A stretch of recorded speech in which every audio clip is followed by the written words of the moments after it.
And now, from the Conservative Declaration, here is Griff and Voorhees.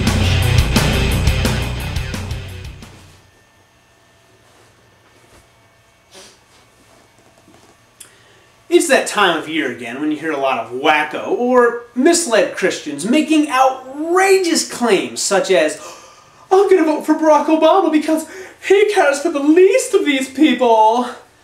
When asked what it is that Obama does for the least of these people, they will without a doubt say that Obama supports government-funded programs such as universal health care that provide the funds needed for people who cannot afford health insurance.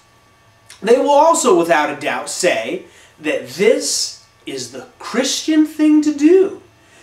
That's what Jesus would have done, right? Isn't that what Jesus preached? Isn't that how Jesus conducted his life? If so, this would mean that Jesus' motto was, steal from the rich and give to the needy. After all, we have already established the fact that tax money is essentially stolen money. Seems the government has no right to anybody else's money. Now, I've done some fairly extensive research of the Bible, and nowhere have I found any scriptures that promote stealing, let alone an endorsement by Jesus.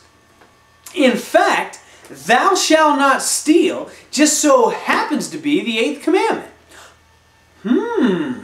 Maybe that's why liberals don't want the 10 Commandments displayed in front of court buildings anymore. Because it prohibits what they do best.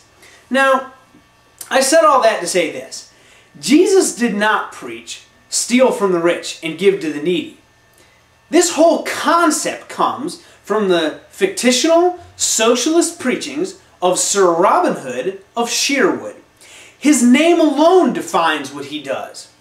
Rob from robber or thief in a hood. Now, I bet you're wondering, if the government doesn't provide goods and services to the needy, then who will? Well, let me think about this for a second. The church, the rescue mission, the Salvation Army, and other charitable, non-profit, non-government funded organizations, along with the goodwill of the American people who donate money out of the goodness in their hearts. Yes, this is how it was supposed to work. This is how God designed it. How do I know this? I thought you'd never ask.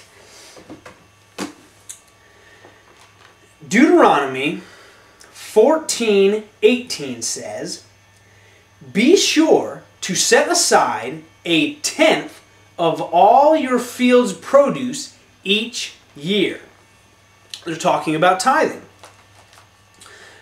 Malachi 3 verse 10 says, bring the full tithe into the storehouse, that there may be food in my house, and therefore put me to the test, says the Lord of hosts, if I will not open the windows of heaven for you and pour down a blessing until there is no more need. This, my friends, is what's so great about Christianity. Nobody's being forced here. Jesus asks you to follow him. He doesn't force you. God asks you to donate 10% of your income. He doesn't force you. So ask yourself this question. How would Jesus solve poverty problems? Would he take the Robin Hood approach and steal the money?